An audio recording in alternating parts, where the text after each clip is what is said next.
Buried is an interactive story. The plot will change based on the choices you make. The story is broken into 5 chapters. Play straight through or at your own pace. There's no waiting and no pauses. Enjoy and choose wisely. Hey, what's up, hello guys? This is bethfaceplays, and today we're gonna start Buried. Buried is a story, and you make choices, so it's kind of like a choose your own adventure type thing. I don't know how this is gonna go, so we're gonna hit begin. That's pretty. Tweez! We're in a forest.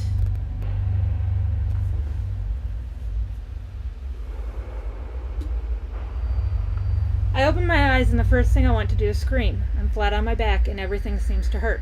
The trees overhead look familiar.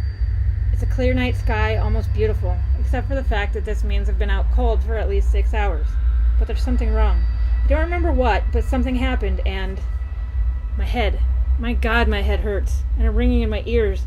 Was there an accident? An explosion, I think. I remember Dennis screaming, but after that, I can't remember. As I sit up, I notice that my hard hat has been thrown off. I look around the area, but it's not here. It feels strange to go anywhere without my hard hat, but I've got to find the other members of the crew. They could be in danger. So, do we want to search the hard hat? Hang on. Bring you guys a little closer to me, since I don't have my thing making all that noise anymore. Do we want to search for the hard hat? Forget the hard hat. Search for crew. I'm going to search for the hard hat because you could be in danger without the hard hat. They could all be dead. I get up on shaky legs and look around for a moment. A few nearby trees look to have been splintered and broken at the base recently. They certainly weren't like this earlier. Searching for the hard hat feels normal. It makes me feel like maybe there isn't something wrong here. I see it behind a fallen log about 10 feet away from me. How it was thrown so far is beyond me.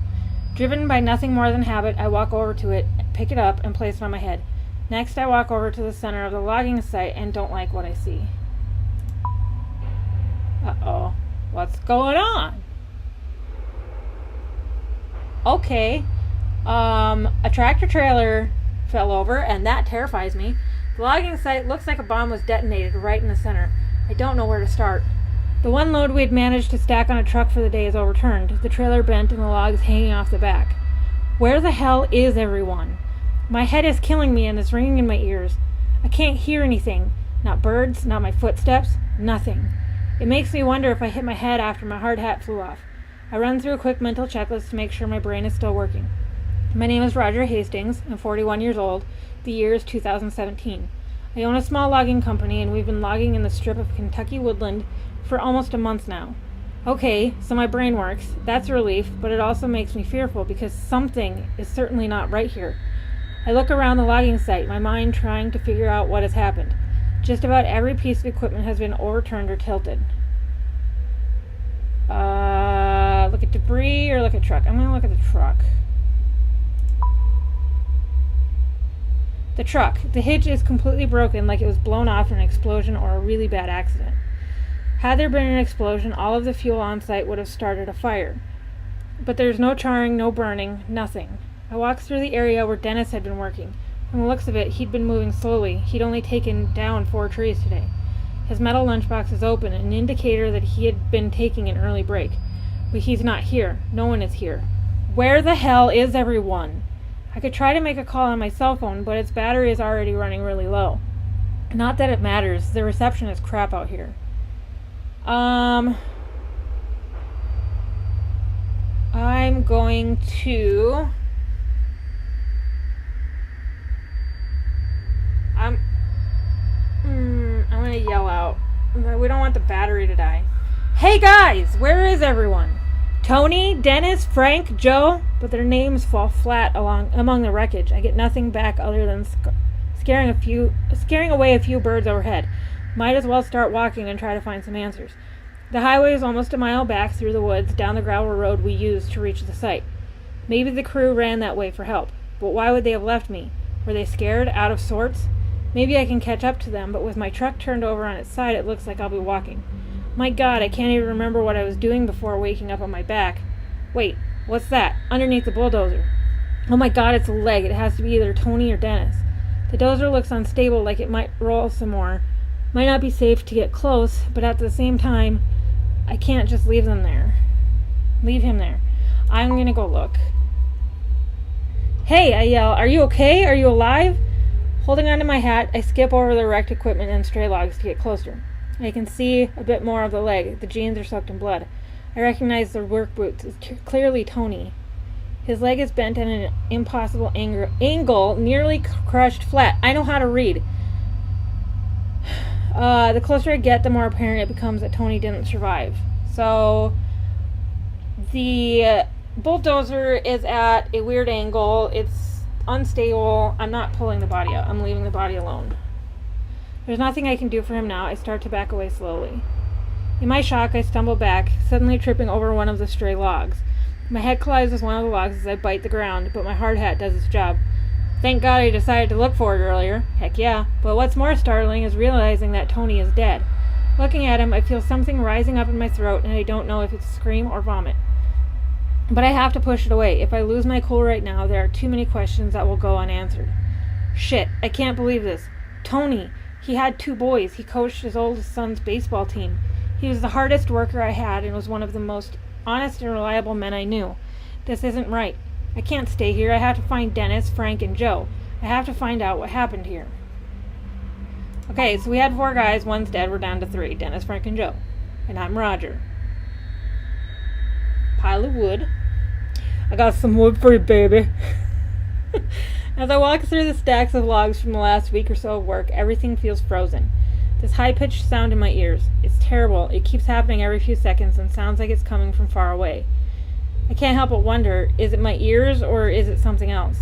The silence out here is creepy, and there's a smell, like the atmosphere after a bad summer storm.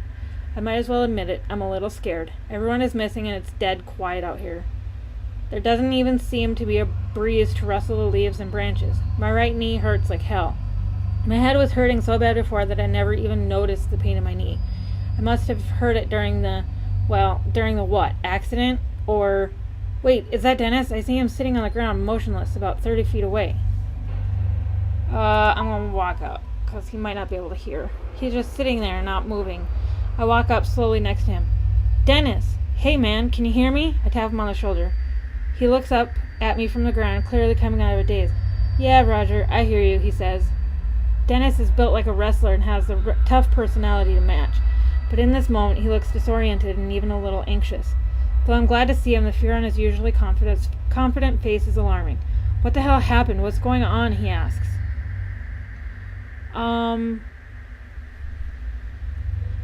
Don't know. The crew is missing, or an explosion, I think. But I don't think it's an explosion because he said that it would...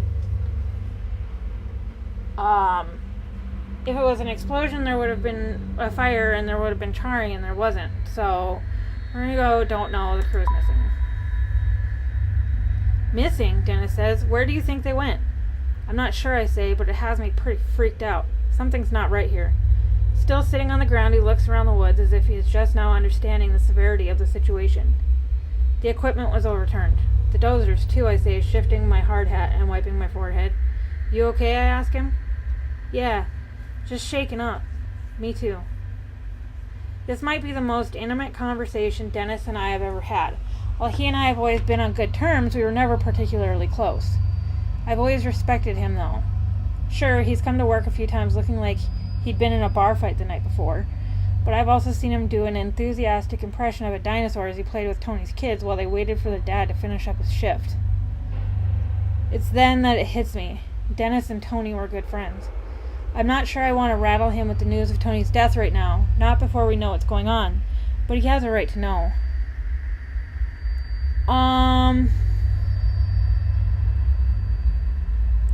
Should I tell him Tony's dead? But he might give up. But if Tony's dead, it might give him the anger needed to. We're gonna tell him. You were up front with Dennis about Tony. Dennis's eyes fixate on me, startled.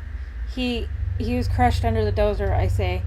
Dennis pauses for a moment like he was trying to understand what I said. His eyes narrow and his bottom lip quivers. Shit, he says, and I can tell that he is fighting back tears. He and Tony had been tight, almost like brothers.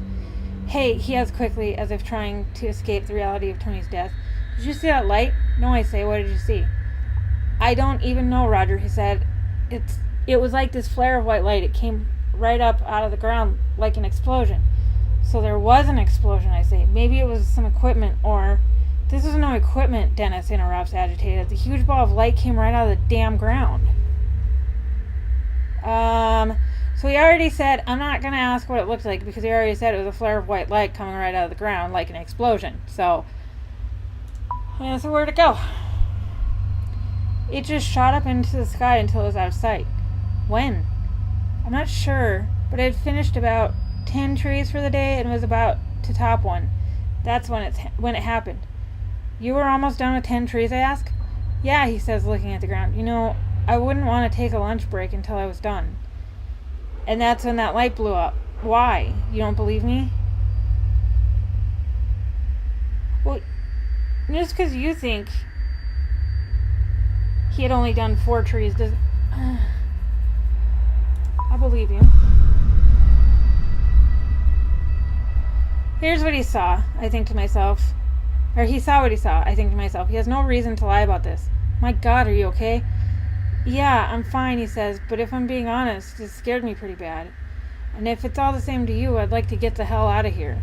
We both stand up and start heading towards the road. It wasn't until we start moving that I see Dennis is wounded. His right side is coated in blood, the red seeping through his blue work shirt. There are splatters of it here and there, but also a very large red splotch that makes me worry. Well,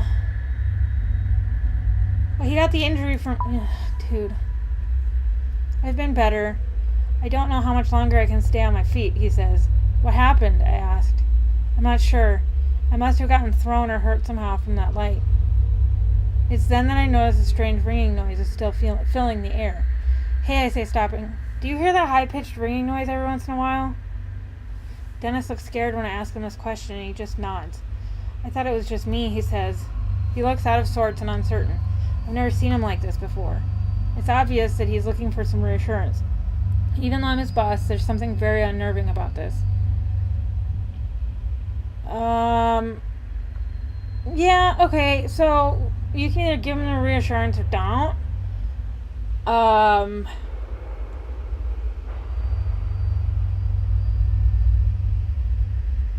So I'm gonna give him the reassurance.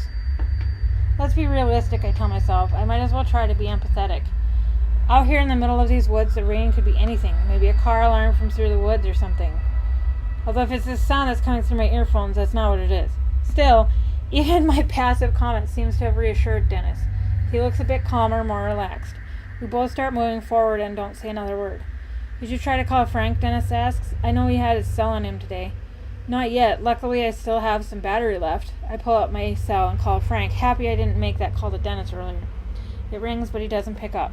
But then I hear his phone go off behind a stack of logs. Oh, fuck. Dennis and I give each other a look. As the phone goes to voicemail, I hang up, and we walk behind the logs to find Frank's phone on the ground, abandoned. Okay. We look around for Frank, but find nothing. Not a single trace. It's then that I notice something really odd. A 10-foot wide hole in the ground right near where the phone was. But there's no stray piles of removed dirt or rocks. It's clean, smoothly dug, cutting into the earth. Wide, but only a few feet deep. It looks unnatural, like the ground was just deleted. No shovels or diggers used. Dennis walks over to it. This looks like the same kind of hole where I saw that light come from the ground, he muses to himself.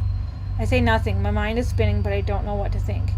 We need to get out of here, Dennis mutters. At that moment, that ringing noise carries through the forest again, sending a shiver down my spine. Dennis is right. There's something strange going on, and we might not be safe here. But that ringing sound could be a clue to where the rest of the crew went. So I can either say, no, let's check out that sound, or agreed, let's get away from here. And I'm going to choose in the next episode. And I'll see you guys next time. Peace out.